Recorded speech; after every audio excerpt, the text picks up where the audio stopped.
Is there theme music? Oh yeah. Hold on. Sorry. We can all take a shot at this too. I'm guessing you want rock. So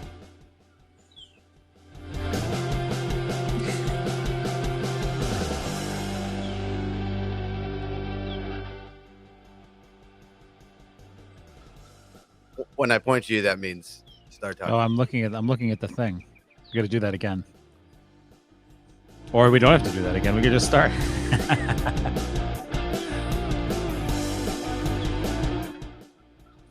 All right, welcome to the Dauntless podcast, where we discuss and debate and decode all things health and fitness to help you see through the BS and make your way to a happier, healthier life. My name is Drew, one of your co-hosts. And I'm Shannon, And I'm another Elliot, co-host. also co-host, co-host. That was great, Drew. I think we'll keep that for at least until we make it better. So we liked my slap on the page. It worked Yeah. for me. There's a It subtle sounded good. there's a subtle art to not being in the same room and trying to coordinate one of these, like who talks and then who goes next. You know what I'm saying? Yeah. Got Yeah, a lot of internet experience with the kids. So used you to were that always sort the of thing. teacher, right? You were always Yep. kind of like, Oh yeah, the director.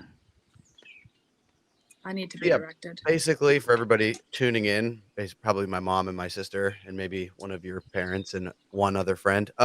This podcast is going to be for outlining all of the values and kind of the framework that we're going to do for the rest of the podcast. So today we're going to talk about our different values. We have 5 of them that we're going to go over, and kind of what type of value you get from the podcast of each one of those, and then the different formats of the podcast that you may find. We're always going to be like tweaking and adjusting and trying to make things better. But today it's kind of more of the why you should listen to this and the reason behind the things that we're doing. That makes sense? Totes. Goats, my goats. Makes then at sense the to end, me we're because gonna we do some wrote it. listener questions. That's right. All right. So value number 1.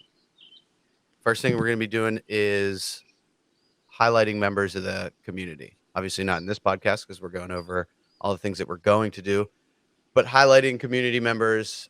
We have some awesome people in the community, and they have some really cool stories that you don't get in the 3 minutes before the warm up, and then the 8 minutes of super sweaty laying on the ground, too out of breath to talk. So their stories go really deep, and this can be an opportunity to kind of learn something about somebody that you may just pass by every single day and you had no idea.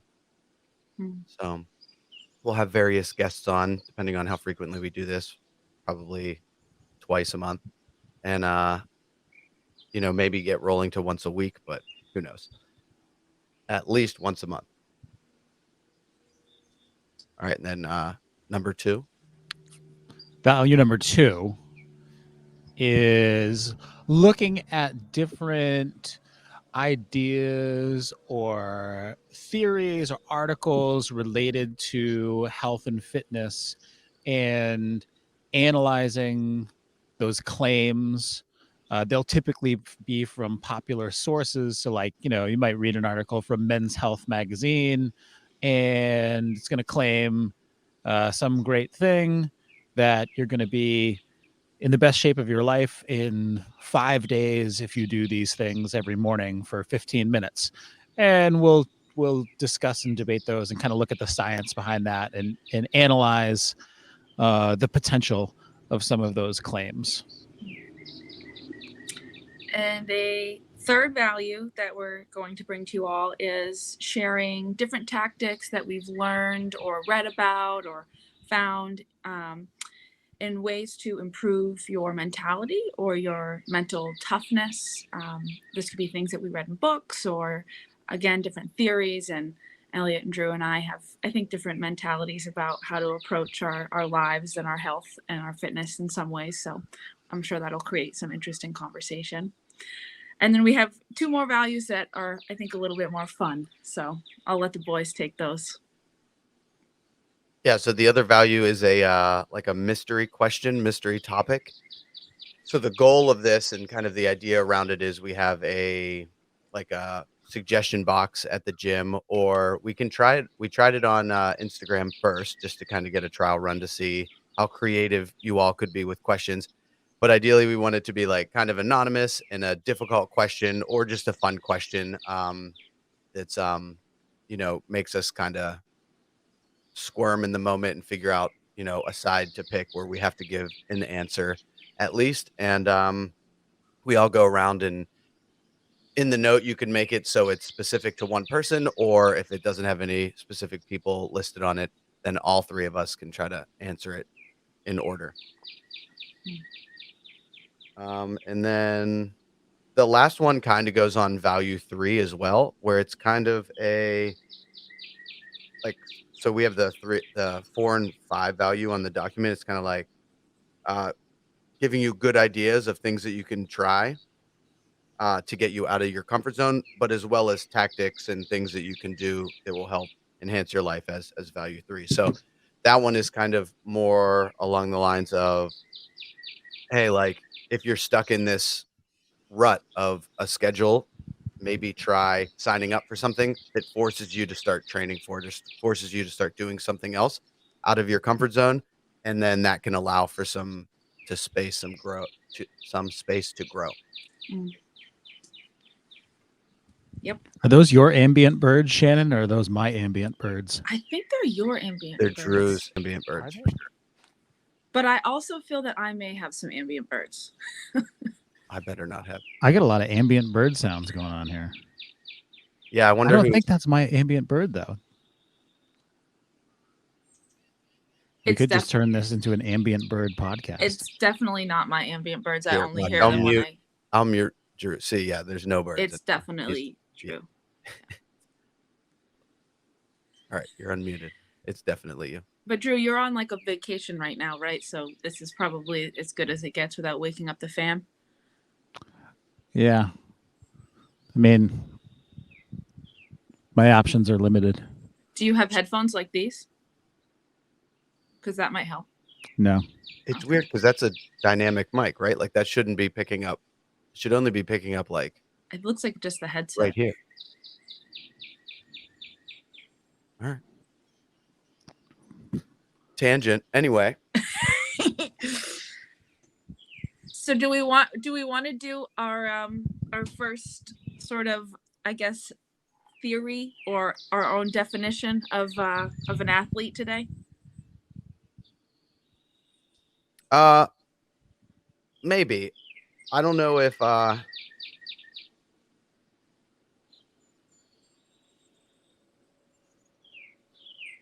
yeah, we could do that. Hey, it's up to you.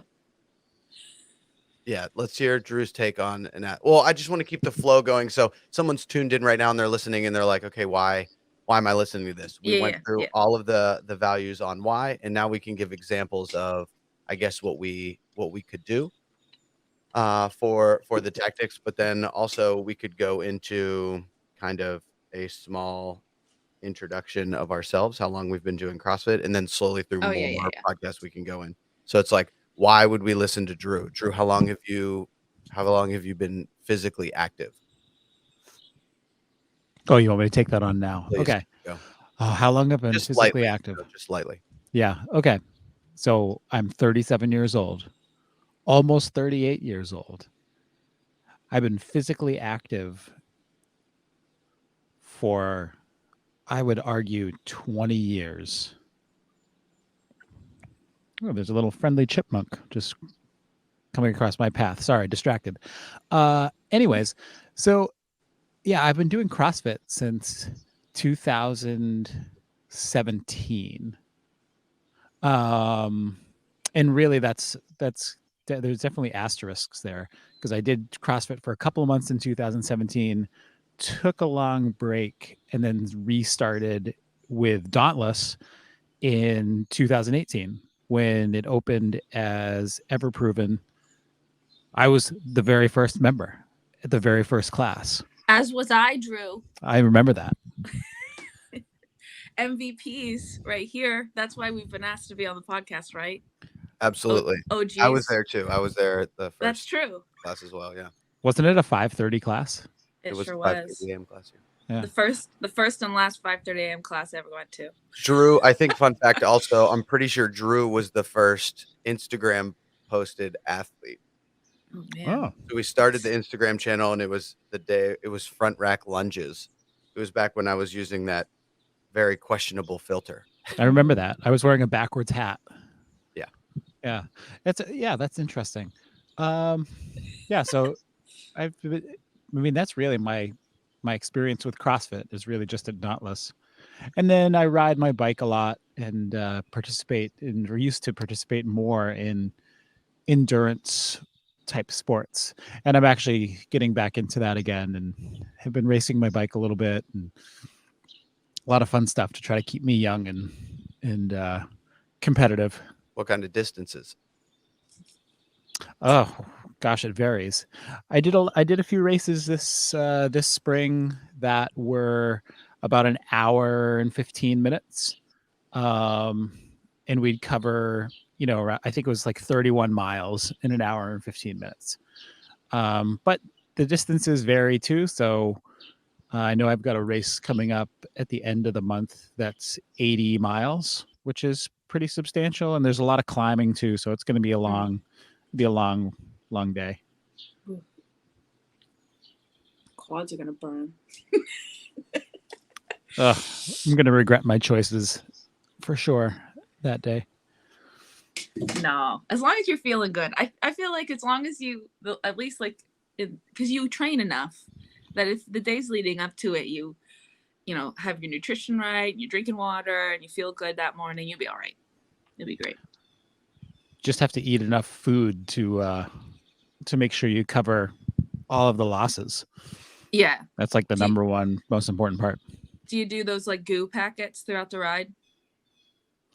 For something that substantial, I've actually bought into the whole maple syrup instead of goo. So excellent. There's a It's company. Way tastier. Oh, it's delicious. There's a company called Untapped that I've seen those. That basically just packages maple syrup and you tear it open and you've got a little maple syrup shot. Funny side story though, one time I tried in a race, I tried to make my own little goo packet in a Ziploc bag, but I put way too much gel into the Ziploc bag. It was like too much to consume at one time. So, during this critical point of the race, I pulled out the Ziploc bag from the back of my jersey, tore it open with my teeth, consumed maybe a quarter of it, and I was like, oh no, what am I supposed to do with this? And shoved it back in my jersey, and my hand was all sticky for the rest of the race. Yuck. Okay. Well, Drew and I are very different, I think. I wouldn't.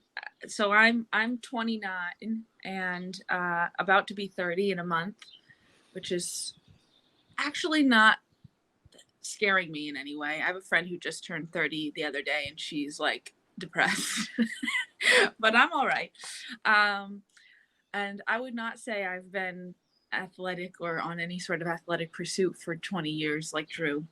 Definitely not. I think I grew up in the mountains up north in New Hampshire. So, my parents always tried to drag me out on hikes and stuff, but I was the kid who just like wanted nothing to do with that. Absolutely nothing. I played sports in high school, but I was also the kid who would like go run into the woods during the warm up to quote, go pee and come back 15 minutes later when the 2-mile run was all done, so I don't know. I'm not trying to go back too far, but I think it's important to know that we've all come at this from different backgrounds and not necessarily like always being an athlete. But after in college, I really like bought into the sort of like skinny over everything mentality. And achieved that in a lot of ways, and in a lot of unhealthy ways. And then after college, hit a desk job and watched all of that, go away, and gained a ton of weight, and as some of it I should, and some of it I shouldn't have. But so I tried starting to get healthy over the years. I've always been a fits and starts person.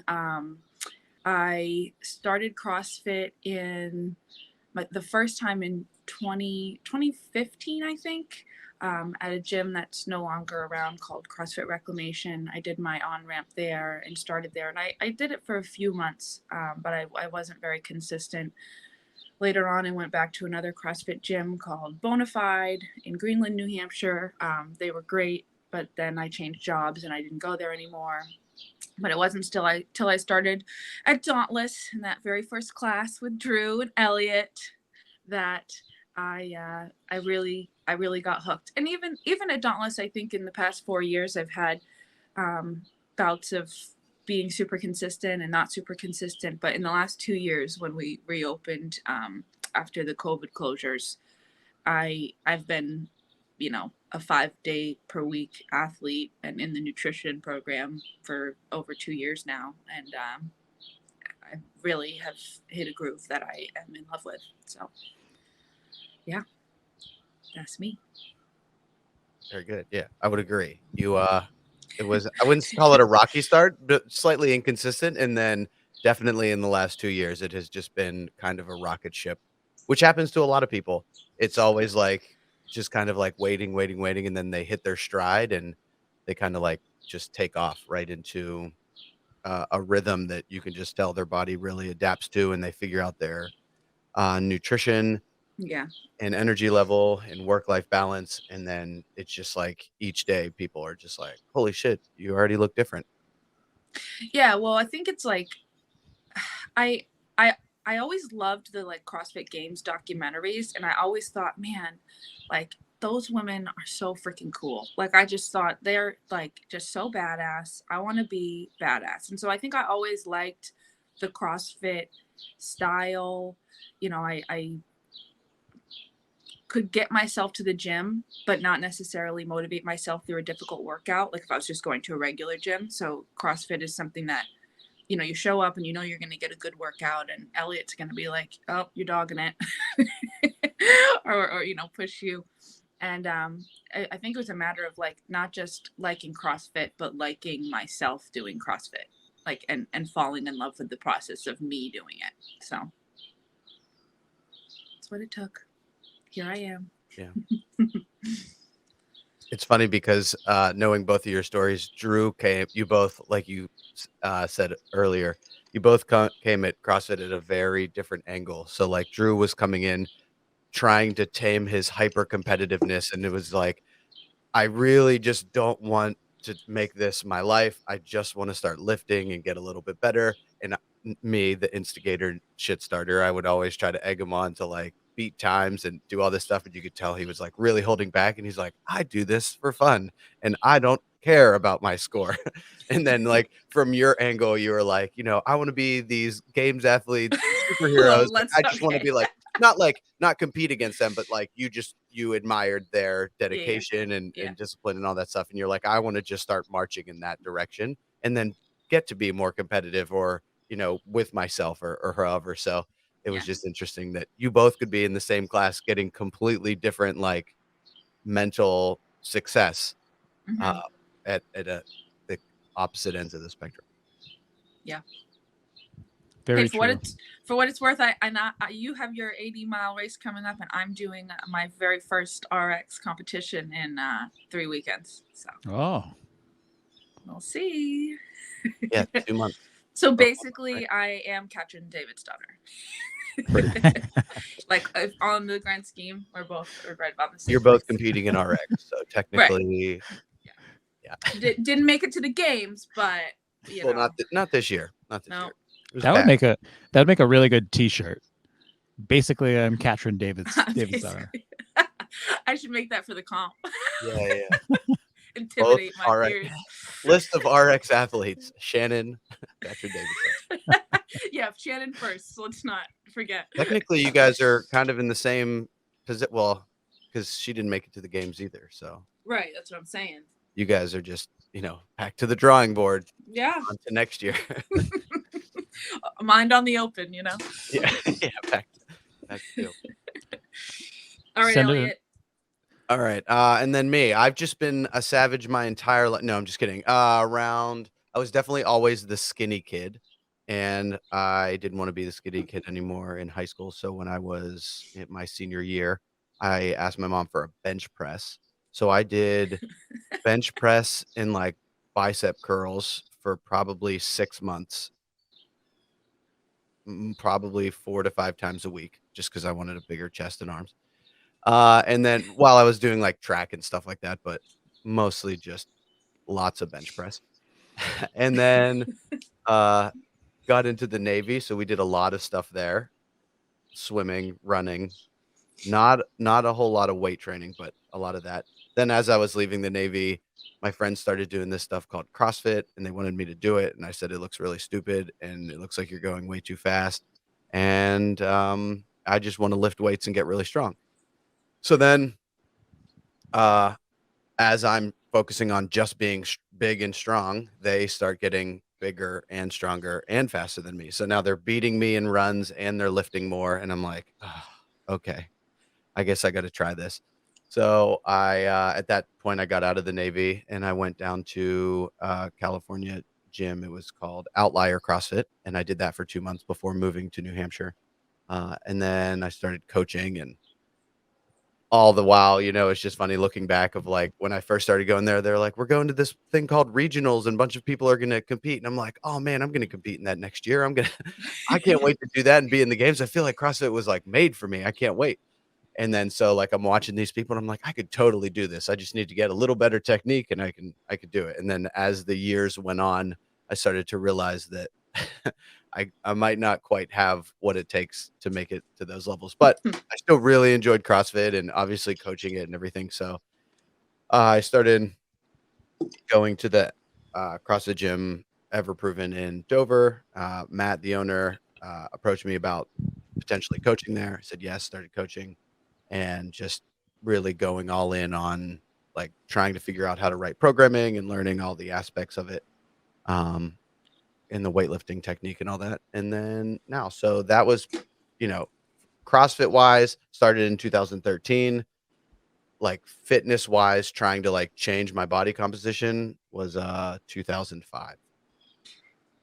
So looking at yourself 17 years ago in 2005, would you ever have anticipated that your profession would be CrossFit related? Well, 17 years when I first started benching, I don't think CrossFit really existed. You know what I mean? Like it was too small for me to know about. So no. But Okay, there are let me rephrase the question then, okay. because 2005. See, my CrossFit acumen is not very good because I'm newer. So CrossFit you said was 2013, right? Yeah. Okay. No, I started CrossFit in 2013. Same question, 2013, not 2005. When I first started, I was almost 100% certain that I was going to compete and try to be like a games athlete in the sport. I knew that I liked to coach and instruct. In the Navy, I was like the command fitness leader thing. So like when we would do our warm-ups and everything, I would just stand in front and do jumping jacks and do the stretches and stuff. So I was already starting to lean towards um running groups and fitness and stuff like that, and I like naturally gravitated towards that. So it's not like, wow, I never thought I would help people work out. Even as a kid, when I got my bench press, I was inviting all my friends over to my house. We would turn on the space heater at the top. We lived in like a duplex. It was like 4 levels high. We would turn on a little space heater, even in the summer, to make it super hot in there. And then we we would work out and do all this like weird stuff. I remember just drinking like way too many protein shakes, and they were like bad GNC ones that I would like hold my nose and drink, but Arnold Schwarzenegger. So to answer your question, it doesn't surprise me, but at the time, no, I don't think I would have said that I would have been coaching and stuff. But then quickly, once I like got my level 1 and started coaching, it was always like I want to own my own gym. I want to do this on my own.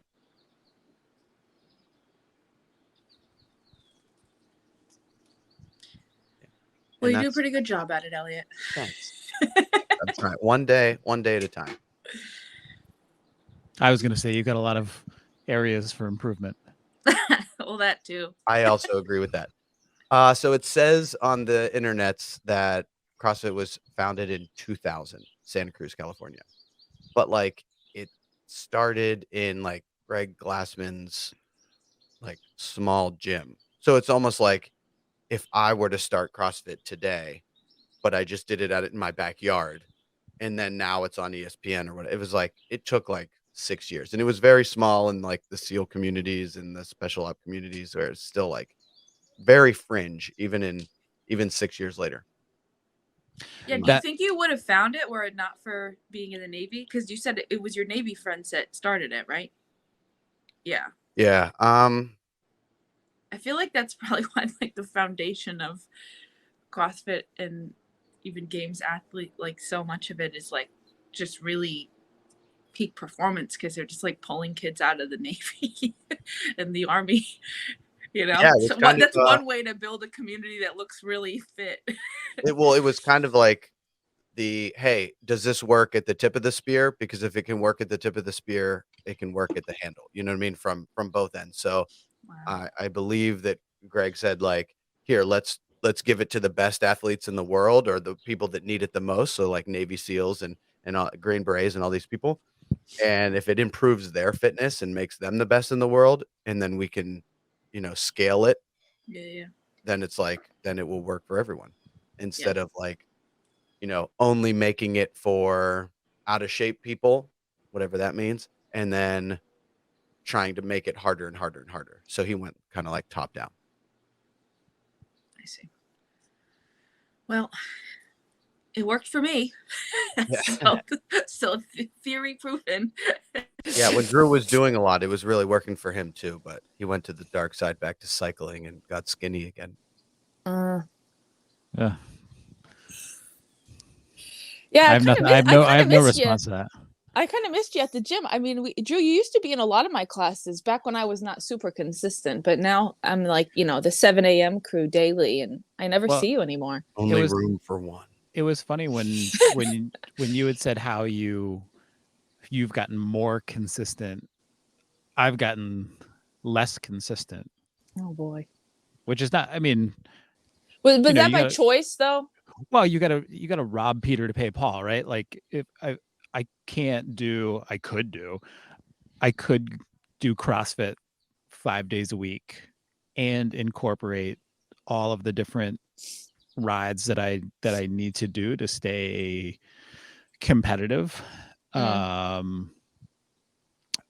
there's also the cost benefit with family time and work schedules and stuff like that. So it's just, if I'm not doing this in any professional capacity, so there's absolutely no way that that I would be able to maintain any level of consistency by going to the gym 5 days a week and doing the riding and being a good husband and parent and teacher. Like it's out of the realm of possibility. So now it's a little bit more of a balancing act with the different sports. Try to do 3 days a week of weightlifting or CrossFit, and then 3 days a week of cycling, and hope to strike a balance. And I feel like I've struck a pretty good balance there. But Elliot is not inaccurate, because it's now, or I describe it as feeling a little bit too bikish, which is another word for just kind of feeling frail and weak and skinny at times. So I've never had that feeling, to be honest. I've never felt frail or weak. In later That's podcasts, we'll break down the athletic bodies of each sport. And it's kind of like when you look across the different domains, when you see competition at the highest levels and you see the bodies competing in those sports, mm, you should consider picking like if you're looking to build aesthetics or you want a specific body type or you see your body type leaning towards a certain way, you can look at that and be like, what if I started training for like, long cycling race? What do cyclists look like? And if that body type looks good to you, you mm. get on a training program like that. Yeah, but I mean, I don't know, Elliot. I mean, well, it's so when you get to a certain point in your level of, I'll just say, discomfort with your own body, because I've been there, not to like a true extreme, but you look at all of those and you're like, yeah, any one of those is perfect, any single one. It's great. So I don't know, we should debate that or talk about that in another podcast, because I think there could be other ways of selecting Right. your Well, I medium. mean, you can always parlay it into something else. So Drew is a good example of, he had a huge aerobic capacity base in his ability to push paces on a bicycle, uh, very high level, and even on like a rower and running and that stuff. Anything with like a moderate to high heart rate for a long time, monostructural, able to do it. But then with a barbell and moving weights, he was kind of like, needed some technique work and working on that. And then he was able to apply a lot of the aerobic capacity stuff that he had towards, you know, being able to practice for an hour with a barbell. Whereas if you're coming in at zero, where I was kind of coming from the other angle, I was like bodybuilding, really strict movements, trying to press. So, 2-mile runs or definitely like a 50-mile bike ride would have been insane. Like I just Mm, wouldn't have done it or found a reason to not do it. And then but I was strong enough to, lift heavy barbells, but practice and ease my way into the cardio aspect. And then, one day Drew and I did a marathon row, yeah, you guys should do that again. just over 3 hours. We have to do something We have to do more. something different. I don't want to. 10 out of 10 would not recommend to a friend. There's just no. I recommend trying it or doing it if you're at that place, but I just don't know if there's any value for me doing it again. Like, even if I got 10 minutes faster or 20 minutes faster, I would be like, I don't care. Yeah. I think the physical benefit of that is, I don't want to say it's negligible, but it. Elliot and I have had this discussion before. It's like if you can move relatively well, relatively fluidly, you can do those long efforts, right? So it's like, the marathon row, as long as I'm moving and hydrating and taking care of myself, I'm going to get there eventually. I may not get there as quickly as you can, but I can do it. And I think those types of tasks are more of a mental effort than anything else. Mm, And Elliot's posed this question to me before, because me coming into CrossFit, I came into it with an attitude, well, I can ride 100 miles a lot quicker than you can. And Elliot would say, okay, that might be true, but I could also ride 100 miles. Can you deadlift 450 pounds? I was like, mm-hmm. no, I cannot do that. Like, so there's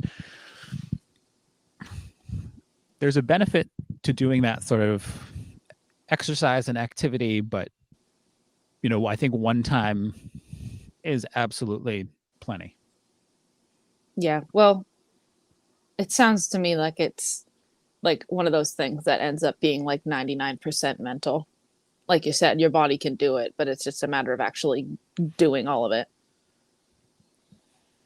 And I don't much like those things. Shannon, what's the longest like effort you've ever done?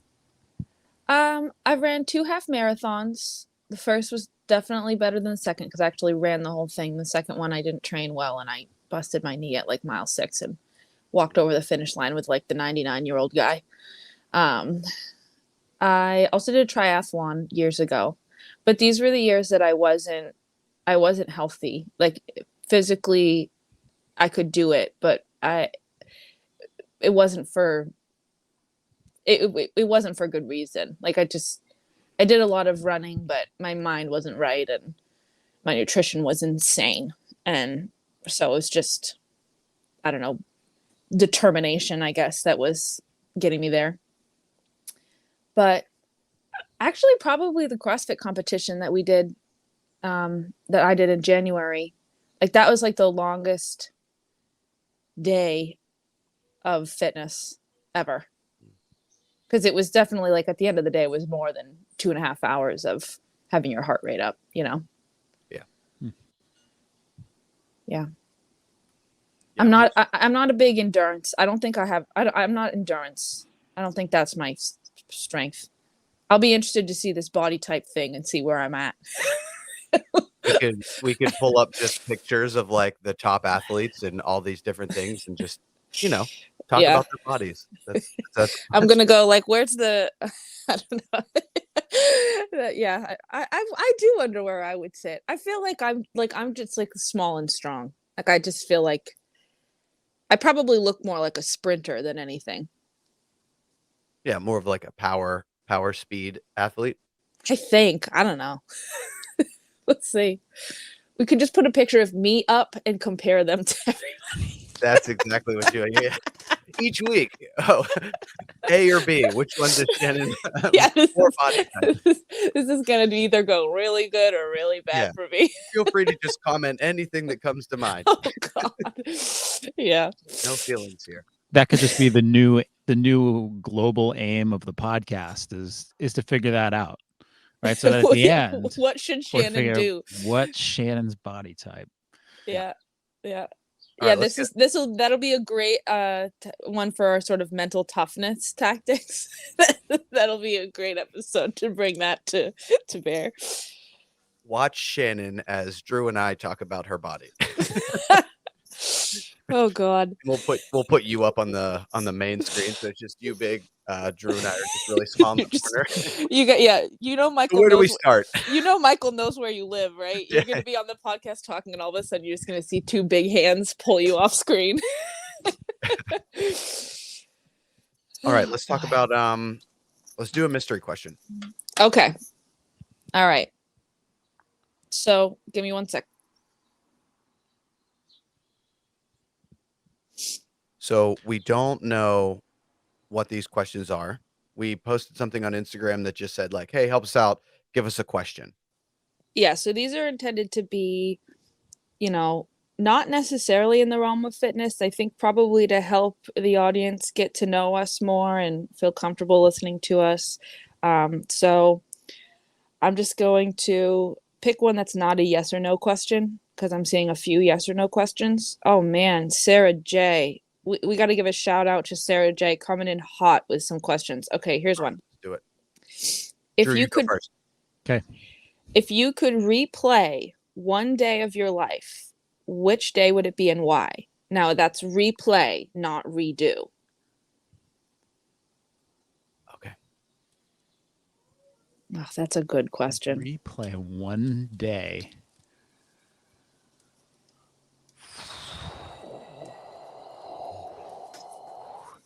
Now, gosh. replay though, it's interesting because I mean, obviously, the like things that come to mind are like, oh, your wedding day or whatever, like important dates. But those you probably remember decently well, right? Yeah. Yeah. So I would go for a day that I would wish I could remember. I already know. I'll go. Go ahead, because you're asking the introvert to go first, and I'll go first. I need some time. I have a couple, but I think the one that I would love to like get the GoPro view of that whole experience was the first day of first phase when I was in Buds, which is notorious for a lot of people quitting those days. It's like a very intense day, definitely the longest activity day of my life, either the first or second day. And they basically, you like class up with like 250 people, and then you do this thing called like indoc, and it's like a couple weeks where you're practicing some things, and they're like easing you into how intense it's about to get. And then there's like a huge step up between how aggressive the instructors are.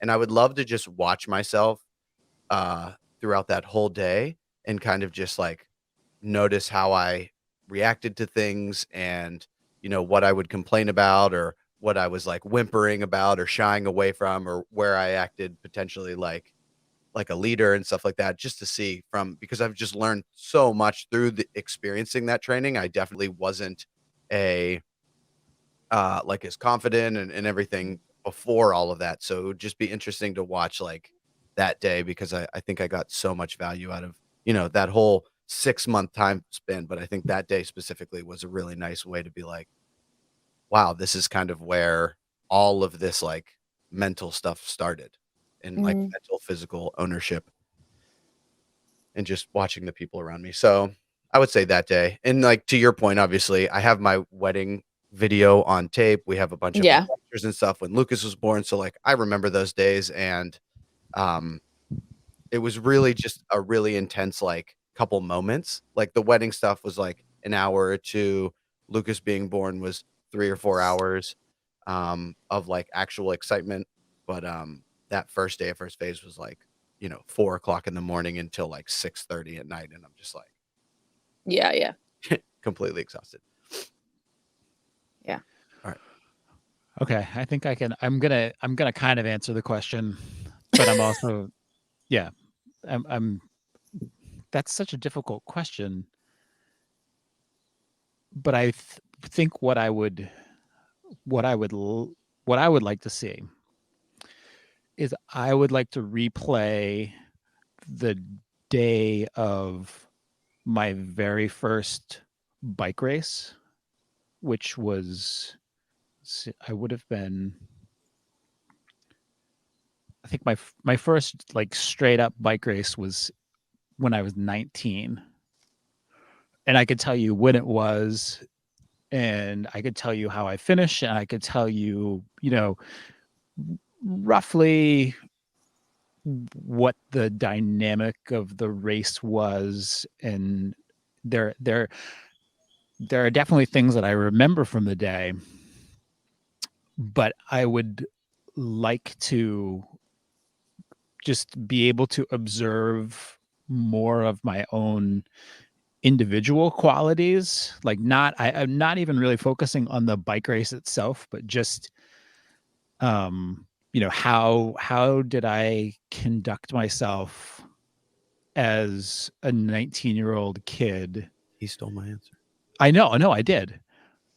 Yeah, well, But this mine's is what very different. this is what, but I'm not done yet either. Okay, all right. Because I was also 19. were you really? Oh, maybe Yeah. I did steal your answer. I'm sorry. There's nothing about my 19th year that I really care to remember, but go on, Drew. Is it like November? I would choose to replay half of a day so I could compare it to another half of a day later on. So there was an experience that that Elliot and I kind of shared, I guess, recently, where we did a CrossFit competition last October. And it was very exciting and very competitive. So like I'm just curious about like taking the two very competitive situations and comparing how I conducted myself, like what my level of comfort was in each situation, dealing with different people and also competing at the same time. I mean, I think I kind of know the answer, but I don't remember how I was as a 19-year-old as much as I do as a 37-year-old person. Yeah. Well, I don't know why mine is coming to mind. Maybe because I said that my birthday's coming, or because I was at a party yesterday where it's like, I don't know, everybody had babies and I don't have babies. And okay, so when I would want to go back and replay my 6th birthday. And I say that because when I was 6, my mom already had 3 kids at the time. And she was my age. So she would have been about 30. And she had a 12-year-old, a 6-year-old, and a 4-year-old at the time. And on my 6th birthday, summer birthdays are hard, and we had a whole birthday party planned. And slowly but surely throughout the morning, everyone's parents was calling, and nobody showed up to my birthday party. And I have this very visceral memory of just one part of that day. I was sitting out on like the front stoop of my house, and I was like waiting for my last friend, Alex, who was supposed to be coming. I was waiting for him to get there. I was so excited. And my mom had to come out and break the news to me that Alex's mom just called and he wasn't feeling good and he wasn't going to be coming. But it's not a terrible story, because my mom ended up turning that birthday into like, I don't remember all the details of the rest of the birthday, but I remember it being like such a great birthday at the end of the day, because we just canned the party and we went to Storyland and we went to Heritage and we went out to eat. And I was like, I got to be an only child for the day. And it was like, you know, just a fun day. And I think I would want to go back and replay that day, because I would love to watch my mom at my age, like figure out that parenting situation of just like turning it all around. I think that would be, I don't know, really powerful. So that's what I would go back and replay. If you're only 30 or not quite 30 yet, I feel like that. So doing a little mental math there, you would have been 6 in 1998. Mm-hmm. So I feel like you are out of the VHS recording phase, like, because for a really long time, you know, parents had those giant camcorders and Mm-hmm. would video record everything and put it on VHS tape. So like Yeah. when you say I want to replay my 6th birthday, I have a VHS recording of my 6th birthday. There's nothing about that I would want to replay. Yeah. But it's interesting.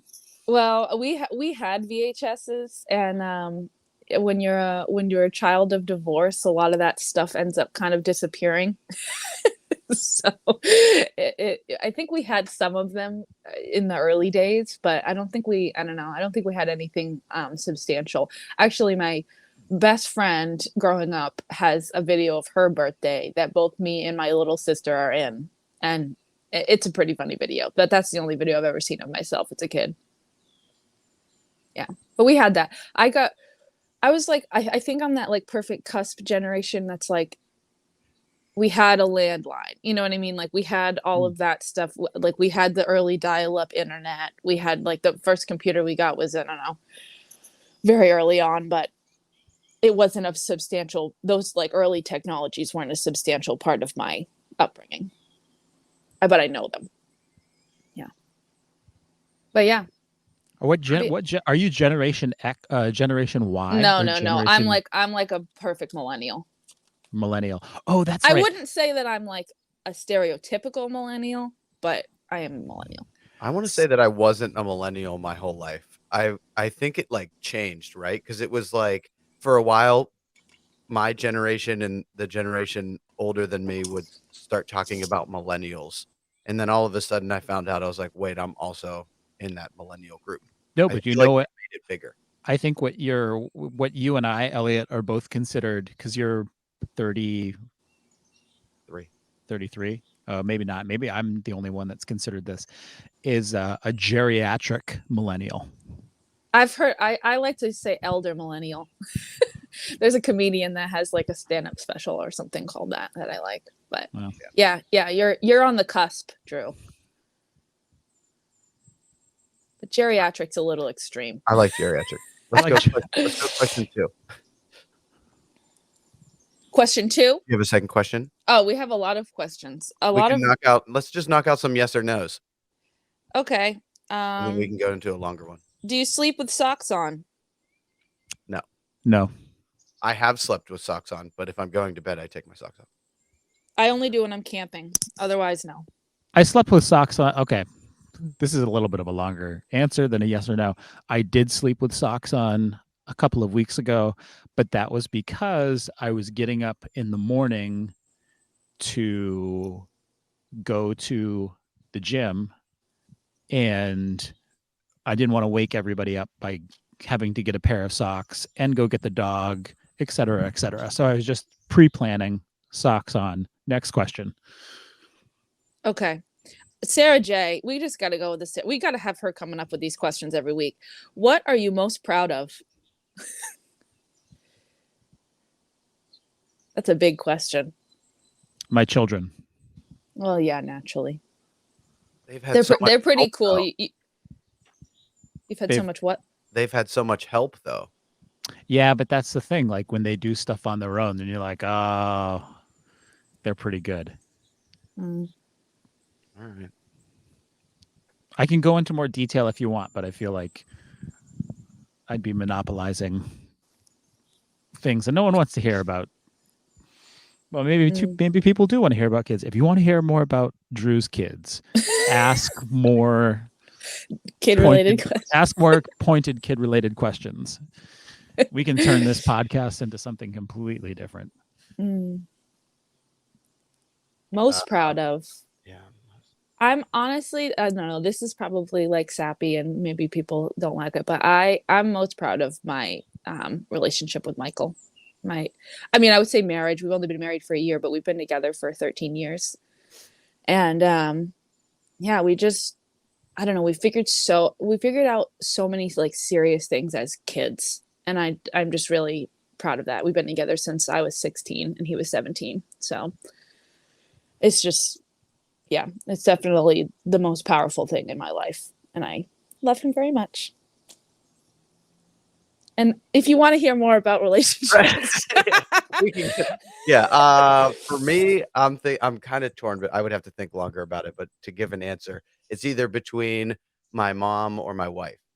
Having a kid now and doing the day to day kind of makes me always think back of like, my mom was a single parent, 2 kids, like worked 12 hours a day, just to see all that she was able to do while I was growing up was like, it's like, I always like appreciated, but now looking back with having just 1 kid and a wife to help, and we're all like working well as a team, I just couldn't imagine. Like I remember her taking me to when she was going to college, like we would ride the bus and she'd go to college, and then like I would like hang out in a room and play with like the chalkboard, and then she'd be like, all right, we're leaving. And it was just like every day. And that was, she just got it done. yeah, And then obviously my wife is just a badass because have you seen the outside of my house? Landscaping. it looks pretty darn good. I don't know if this is a common thing, but like twice a month we have people, if we're like walking to the driveway or something, they will stop their car and roll down their window in the middle of the street and just be like, just wanted to let you know I love your house. We have some people in town and they can't stop talking about it. And we're just like, thank you. It's like, well, it's a always very, top of mind. your house itself is a very interesting color because it's a color of blue that you don't usually see, but it's not like there's a house in Stratham somewhere that's like legit pink and black, and it's like, okay, what were you thinking? But but it's like, it's a color that's interesting enough to make you pause, but not so interesting that you're like, why would somebody paint their house that color? You know what I mean? It's not obnoxious, Yeah.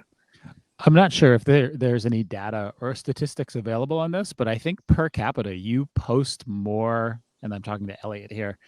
Elliot, you post more pictures of your wife doing work on your house and landscape than probably anybody.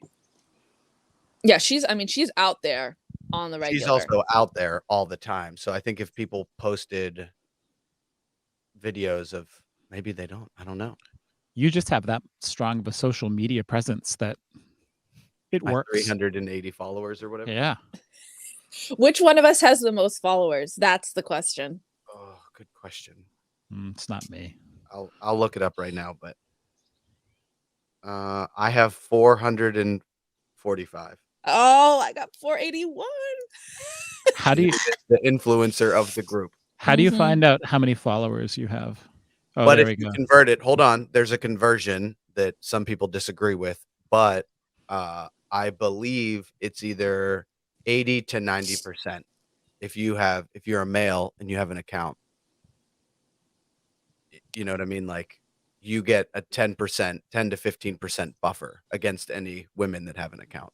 Because you just immediately checking female get 10% creepers. Like I just don't no I matter don't what. think that's true because It's for absolutely true. what if my account's private?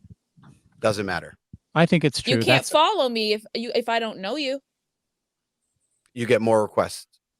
Well, the requests don't show up if I I bet if delete. yeah. I think that makes a lot of sense, Elliot, because I only have 199 followers. Yeah, If you guys are if just upset. if I was a female, I would probably have 205 at least. 199,000 followers. Yeah. Maybe wear a deep V. Get a little. Yeah, your random story that says playing at this place tonight. Yeah, people would really get get right on that content. I don't use Instagram the way I think it's supposed to, but that's It's okay. up to you. It's up to you. All right. You guys want the last Sarah J question? Yeah. What's your death row meal? Assuming I would die. Yeah, like you're on death row, what you asking for? It's so fucking hard. I love food so much. I have to say, I somebody asked me just the other day what my favorite food was, and I really can't say. I used to say Thai food. I used to say pad Thai. But now that I cook for myself and I cook a lot of different things and I've had a lot of different cuisines and I've done more traveling, I don't know. I just love food. I would need a smorgasbord of all sorts of things. I'll give you an answer because it would be impossible. I think this is an impossible request. But there used to be back in the day, when I lived in Portsmouth, my wife and I would go out to Poco's, which is a restaurant which no Mhm. longer exists. But we would always order a giant plate of nachos, and they've been on my mind recently for a variety of reasons. But the chips had this spice on it that was like a handcrafted homemade spice, and it was delicious. And Mm, those nachos were so darn good. yeah. I mean, I'm sure if you asked me on a different day, I'd say something different. But right now, I'm on vacation here. What time zone are you guys in? It's 8 o'clock here in the morning. Yeah, it's 8 o'clock here as well. Oh, okay. Where are you? In Maine. You think that the time changes? I'm just being humorous for our podcast, Shannon. Oh, okay. I was concerned. I'm like, you teach kids. I know. I Anyway, wish I had a laugh button. I need to upload one of those like cheering. it's 8 in the morning and I'm thinking about Poco's nachos, so that's my answer. I would Yes. go Superman ice cream cone. What's a Superman ice cream cone? There's like this stuff called Superman ice cream. It's 3 colors. I don't know the exact flavor of it, but it is not the rainbow ice cream that is just vanilla and just has a bunch of different colors. I was tricked by that once and never again. Okay. But it's called Superman ice cream, and it's, to me, perfect. Mm. So that's what I would go with. Yeah, I truly, truly don't feel that I could choose. So ultimately, when I was on death row, I would probably just have to like throw in the towel and just do something lame, like toast. Like I wouldn't be able to. I would be like just too in my head about it. I'm such I a need to do foodie. that or like boiled raisins. Yeah, boiled raisins sound excellent. So you take like half a glass of like tonic water, 4 raisins, boil it for like an hour, and then just eat that. Why tonic water? Is that a thing? Just Or you're no, just making this up? Okay. terrible. But you're about to die. Who cares, right? You don't Yeah. have Yeah, I don't want to be like, I don't want to feel full when I'm being whatever. muted inject. Yeah, you got to think maybe just marshmallows. So if you like puke from the drugs, it's just. Anyway, next question. Should we give our advice for the week, or not advice, our challenge. Is that what we're calling it? The challenge? Good ideas is what we called it. Good idea. Idea of the week. Idea of Yeah. the day. Oh, I didn't prepare for that. My friend Ryan used to have a website called Idea of the Day, or maybe it was Ken. I don't know. I had a friend that had a website called Idea of the Day, and they'd post an idea of the day every day. But the ideas were wacky. Like, you know, not, I wouldn't even say borderline inappropriate. They were inappropriate. Like, these are not things that you should do for a variety of reasons. So every Mm. time we talk about idea of the day or idea of the week, I think about that. Ours are going to be more tame. Mm. Well, I didn't think of any good ideas. I mean, I have a good idea. I think you should. I don't want to just start giving a bunch, but waking up and having a glass of water seems a good so idea. small, and just having and what to add to that is you have to fully just drink the glass of water before you check any screens or anything electronic. So it's like Yeah. you got to get into the kitchen, pour yourself a glass of water, drink the whole glass of water, and then do whatever you normally do. And it for me, it was surprisingly challenging. I would like just automatically grab my phone and be like, "Oh wait, hold on, I got it." And it like in the beginning, it felt like kind of a hassle, but like the next 5 hours of that day started feeling so much better. Like just getting a glass of water in. Then now I eat breakfast before checking anything. And it's like slowly moving, like I'm delaying how long I'm looking at screens or checking anything. And I'm just adding more things in. So I drink my glass of water and then I make my food and then I make coffee and then I eat my food and then I finish my coffee. And it's just like my day has so much more momentum. Mm. But the first 10 times I did it, it just felt like I was just doing things out of order and it didn't feel good. And now it's like All part of the. it's a delayed gratification thing for sure. I actually do have I a like good that idea. plan. Okay. Okay, so if you live near the ocean or in the area of Dauntless Academy and you're near Hampton, the next time that you're stressed out or you have, habit that you're trying to break, or you just haven't had a good day, go, doesn't matter how cold it is, go run in the ocean and dunk in and run out. I did that the other day with Lucas. Never underestimate how, like, get your clothes wet. You have a washing machine. Just go, like you said, just go into the ocean. You're going to Yep. be able to think of so many excuses, but coming out, you're going to be like, wow. Well, I and there's, feel- it's so like it's like a forced. I was talking to my sister about this because we went paddleboarding the other day, and this is another thing. Like she had never gone paddleboarding, so she just had to focus on what she was doing, right? So we were calling it like forced meditation. And I feel like doing that, like for me, running into the ocean, like you get up to your waist, and then that's the point where you have to decide, like either the wave's gonna hit you or you're gonna dive into it. And it's like a forced moment of just focus and meditation and deciding to jump. Don't Even let the though- wave hit you. You hit the wave. That's right. That's right. So that's my good idea. Go jump into the ocean. Can I still do that idea if I'm on vacation on the coast of Maine in the same time zone? Yes, yeah, for sure. I mean, I have a feeling like vacationing with kids might raise some stress sometimes, so you might want to just go do a dunk. Although you guys are probably going to go have a beach day, huh? Yeah, I mean, we're literally a quarter mile away from the ocean, so Yeah, so that's the game plan. Yeah. Can't wait till we get into parenting. Yeah, I have a lot of questions. Drew's very aggressive as a parent. But we'll get into that later. I really admire Drew as a parent from what I've seen. So, thank you. I think he has some flaws, but yeah, he does an all right job. I mean, I only see him in very specific contexts, but as somebody who grew up without really much discipline, actually like any at all, I can appreciate the boundaries I've seen him give his kids and how that leads them to success. So good job, Drew. People are probably out there thinking like, oh, this guy's a real taskmaster. Well, no, I mean, I only see them when you bring them into the gym or when we're in a situation where like they do kind of have to keep things under wraps, and they You do do. have top 5 kids presence, Like meaning there's like when you bring your kids in, they're like top 5 least likely to do anything that's like We have obnoxious. a no nonsense policy. yeah. Yeah.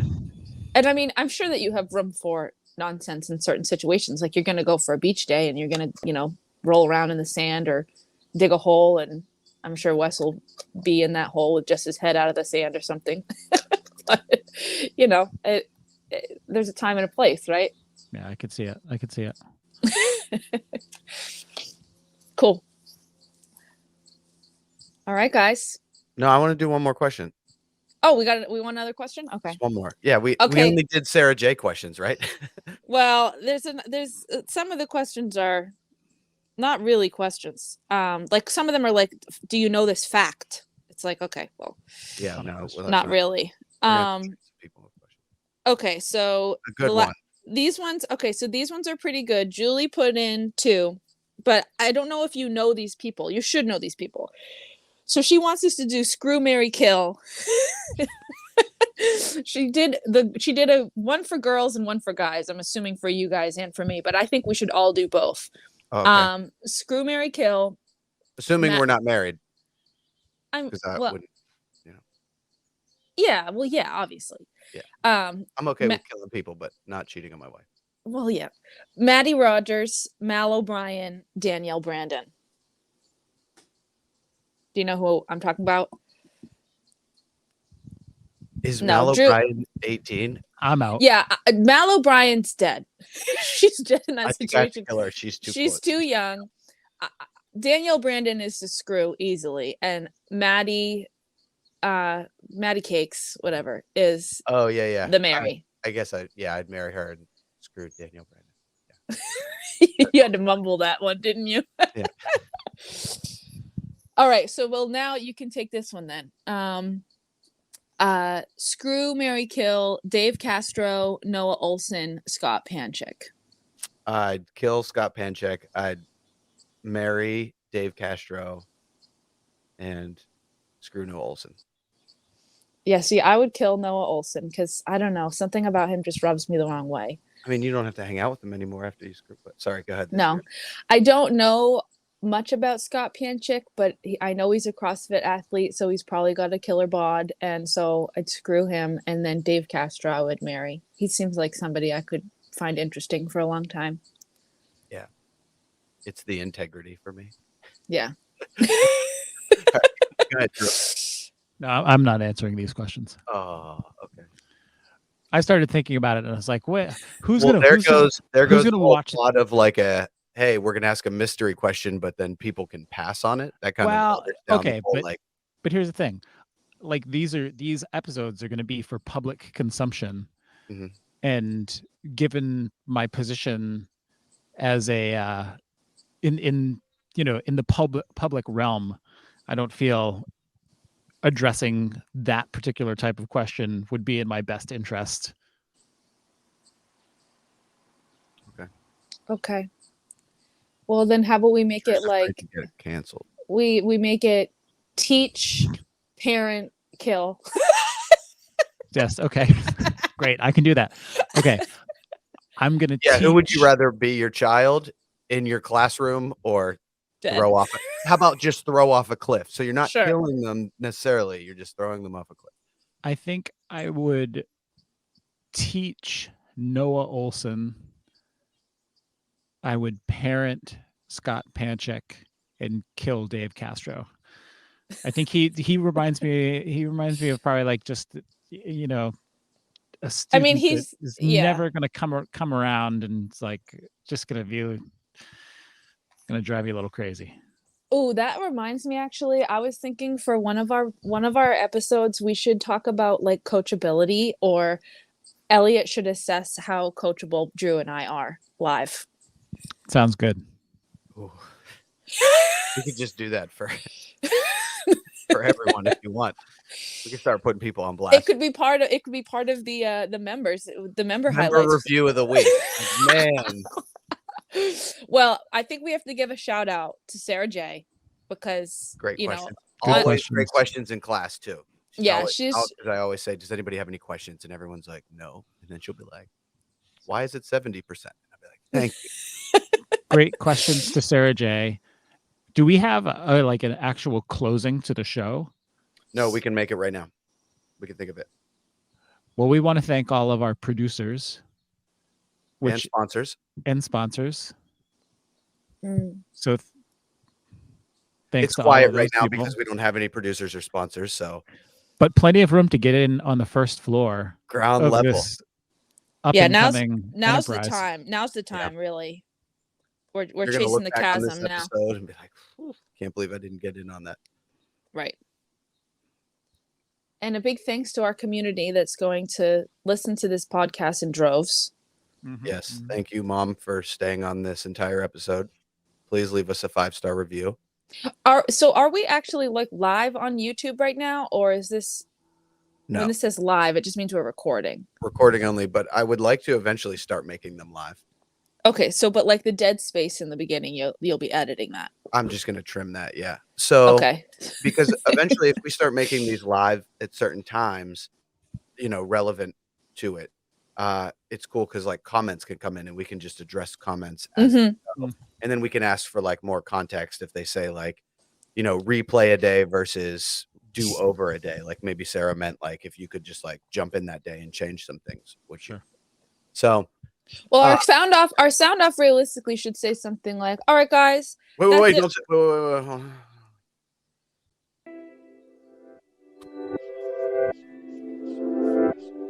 All right, guys.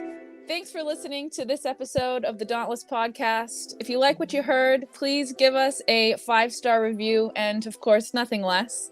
And that's all for Elliot, Drew, and I today. We hope you have a great day and you get out there and live a happy, healthy life.